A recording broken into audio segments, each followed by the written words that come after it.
ഇന്നത്തെ തലമുറയില് പലർക്കും വീടുകളിൽ നിന്ന് വരുന്ന സിറ്റുവേഷൻസിൽ താല്പര്യമില്ല. വീടിന്റെ അന്തരീക്ഷം, കുടുംബാന്തരീക്ഷം താല്പര്യമില്ലാണ്ട് വരുമ്പോ, അല്ലെങ്കിൽ കുടുംബാന്തരീക്ഷം ബോറിംഗ് ആയിട്ട് തോന്നുമ്പോ ഇന്നിപ്പോ എന്തിനിവിടെ ചെയ്യണേ, ഇവരെന്തിനിങ്ങനെ ചെയ്യണേ എന്നുള്ളൊരു പ്രസന്റ്, ആ സത്യം എന്തുകൊണ്ടായിരിക്കും കുടുംബാന്തരീക്ഷം ഇത്ര മോശം? അതായത് നല്ല അപ്പനും അമ്മയും കുടുംബാന്തരീക്ഷം.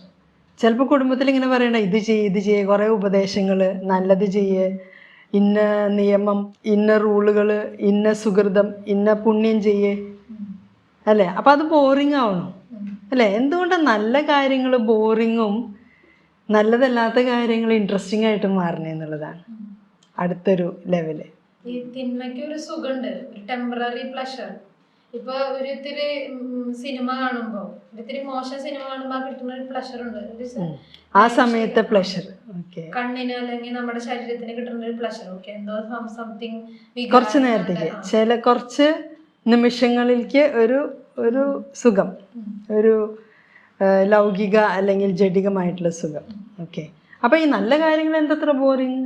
നല്ല കാര്യങ്ങൾ എന്ന് പറയുമ്പോൾ അത് കുറച്ച് ചെയ്ത് നമ്മൾ മുന്നോട്ടേക്ക് പോയതിനു ശേഷം അതിന്റെ ഒരു ഫലം നമുക്ക് കിട്ടും. നല്ല കാര്യങ്ങൾ ചെയ്ത് കുറച്ച് കഴിഞ്ഞിട്ടായിരിക്കും നല്ല ഫലം വരിക. അതുവരെ വെയിറ്റ് ചെയ്യാൻ കുറച്ച് ഇംപേഷ്യൻസ്, ക്ഷമയില്ല. ഇന്ന് ഇൻസ്റ്റന്റ്, അല്ലാതെ ഇൻസ്റ്റന്റ് ആയിട്ട് ഫോട്ടോ എടുത്ത വഴിക്ക് കയ്യിൽ കിട്ടണം. ഫുഡ്, ഇൻസ്റ്റന്റ് ഫുഡ് ഇപ്പം അങ്ങോട്ട് കിട്ടണം. പണ്ടത്തെ അമ്മമാരൊക്കെ കുറേ മണിക്കൂർ എടുത്ത് കുക്ക് ചെയ്ത് അതിൻ്റെ ടേസ്റ്റ് നോക്കി, അതിൻ്റെ അരോമ, അതിൻ്റെ ഒരു നല്ല സ്വാദിൻ്റെ മണമൊക്കെ ആസ്വദിച്ച്, ഇതൊന്നുമില്ല. ഇപ്പം തന്നെ കിട്ടണം. ശരീരത്തിൻ്റെ പ്ലഷർ, സുഖം ഇപ്പം കിട്ടണം. കണ്ണിൻ്റെ സുഖം ഇപ്പം കിട്ടണം, അല്ലേ? ബൈബിളിൽ പറയുന്നു, കണ്ണിൻ്റെ ദുരാശ ജഡത്തിൻ്റെ ദുരാശ. പിന്നെ നമുക്ക് തോന്നിയ പോലെ ചെയ്യുന്നതിലുള്ളൊരു സുഖം, അല്ലേ? ഫ്രീഡം എന്ന് പറയും. എനിക്ക് എൻ്റെ ഫ്രീഡം വേണം, എനിക്കിഷ്ടമുള്ളത് ചെയ്യാം, അതിൻ്റെ ഒരു സുഖം. വേറൊരാൾ പറഞ്ഞാൽ അതുപോലെ ചെയ്യാൻ അത്ര അങ്ങോട്ട് സുഖമില്ല. അപ്പം വെയിറ്റ് ചെയ്യാനുള്ള ഒരു ക്ഷമയുടെ കുറവ്, അക്ഷമരായിട്ട് വളരുന്ന ഒരു കൂട്ടം ആൾക്കാർ. അതായത് ദൈവത്തിൽ നിന്ന് വരുന്ന കാര്യങ്ങൾ അത് സ്വീകരിക്കാനും അതിനനുസരിച്ച് ജീവിക്കാനും നമുക്ക് മോട്ടിവേഷൻ കിട്ടാത്ത ഒരു കാലം. ഞാൻ ഒത്തിരി വർഷം കുട്ടികളുടെ കൂടെ, ചെറുപ്പക്കാരുടെ കൂടെ അങ്ങനെ മിനിസ്ട്രിയൊക്കെ ചെയ്തിട്ടുള്ള ആളാണ്.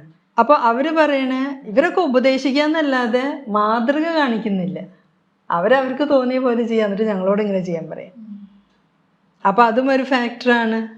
മാതൃകയുടെ കുറവുണ്ടായിരിക്കാം.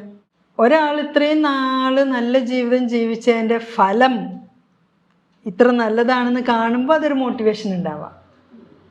അല്ലെങ്കിൽ അവർ പറയും, ഞങ്ങളുടെ മാതാപിതാക്കൾ അവർ ചെറുപ്പകാലത്തെ എല്ലാം ആസ്വദിച്ചിട്ട് ഇപ്പം ഞങ്ങളോട് പറയും ആസ്വദിക്കണ്ടെന്ന്.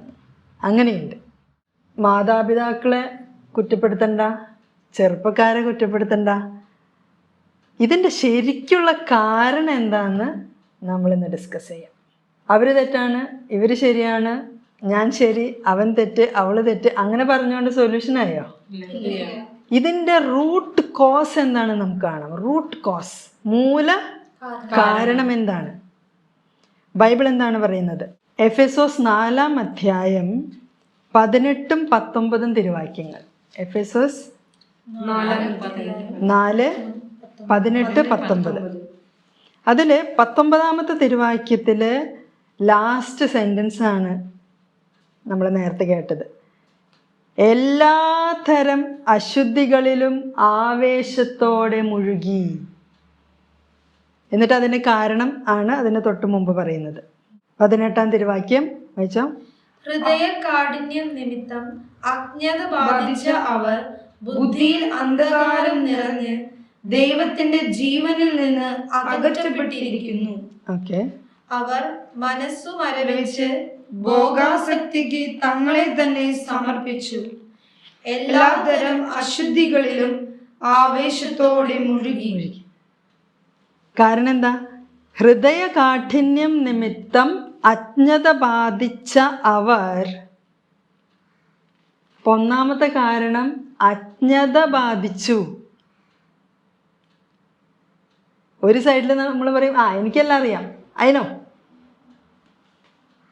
അതിനോ എനിക്കറിയാം എന്ന് പറഞ്ഞ് അശുദ്ധിയിൽ മുഴുകുകയാണെങ്കിൽ അവിടെ അറിവല്ല, എന്താണ്? അജ്ഞതയാണ്. അപ്പം മെയിൻ കാരണം അജ്ഞത ബാധിച്ചതാണ്. ഇനി അജ്ഞത ബാധിക്കാൻ എന്താ കാരണം പറയണേ? ഹൃദയ കാഠിന്യം നിമിത്തം. ഹൃദയം കഠിനമായി. Heart has become hard. ഹൃദയം കഠിനമായപ്പോൾ അജ്ഞത ബാധിച്ചു. ഇനി എപ്പോഴാണ് ഹൃദയം കഠിനാവുക? ചെയ്ത തെറ്റുകളെ കുറിച്ച് ഒരു അനുതാപമില്ലാത്ത സമയത്താണ് ഹൃദയം കഠിനാവുക. മറ്റുള്ളവരെ വിധിക്കുമ്പോൾ, മറ്റുള്ളവരെ കുറ്റം കാണുമ്പോൾ, സ്വന്തം തെറ്റല്ല എന്നൊക്കെ തോന്നി ഒരു മനസ്താപമില്ല, പശ്ചാത്താപമില്ലാത്ത അവസ്ഥ വരുമ്പോൾ ഹൃദയം കഠിനമാവും. ഹൃദയം കഠിനാവുമ്പോൾ അജ്ഞത ബാധിക്കും. എന്നിട്ട് എന്തുണ്ടായി? അവർ ബുദ്ധിയിൽ അന്ധകാരം നിറഞ്ഞ്. അപ്പോൾ നമ്മുടെ ബുദ്ധിയിൽ അന്ധകാരം നിറയും. ദൈവത്തിൻ്റെ ജീവനിൽ നിന്ന് അകറ്റപ്പെട്ടിരിക്കുന്നു. അപ്പം അതിൻ്റെ പ്രോസസ്സ് നോക്കിയേ. ഏറ്റവും ആദ്യം എന്താ? ഹൃദയകാഠിന്യം. ആ ഹൃദയകാഠിന്യം കാരണം അജ്ഞത ബാധിച്ചു. അജ്ഞത ബാധിക്കാന്ന് വെച്ചാൽ അറിവില്ല, ശരിക്കുള്ള അറിവില്ല. എന്താണ് അറിവ്? പരിശുദ്ധനായവനെ അറിയുന്നതാണ് അറിവ്. അപ്പം അജ്ഞത ബാധിച്ചു എന്ന് വെച്ചാൽ പരിശുദ്ധനായവനെ കുറിച്ച് അറിയുന്നില്ല. അപ്പം അശുദ്ധിയിൽ മുഴുകും. പരിശുദ്ധമായവ അറിഞ്ഞില്ലെങ്കിൽ പിന്നെ അശുദ്ധിയാണ് ശരിക്കെന്ന് വിചാരിക്കുകയാണ്. അജ്ഞത ബാധിച്ചു. ബുദ്ധിയിൽ അന്ധകാരം നിറഞ്ഞു. നമ്മുടെ മനുഷ്യബുദ്ധിയിൽ എന്താണ് നിറയേണ്ടത്? മനുഷ്യബുദ്ധിയിൽ പ്രകാശം നിറയണം. അപ്പോഴാണ് നമുക്ക് അറിയാൻ പറ്റുക, അപ്പോഴാണ് മനസ്സിലാക്കാൻ പറ്റുക, അപ്പോഴാണ് ഹൃദയം സോഫ്റ്റ് ആവുക, അപ്പോഴാണ് പരിശുദ്ധനായവനെ കുറിച്ചുള്ള കാര്യങ്ങൾ അന്വേഷിക്കുക, അങ്ങനത്തെ ജീവിതം ജീവിക്കുക.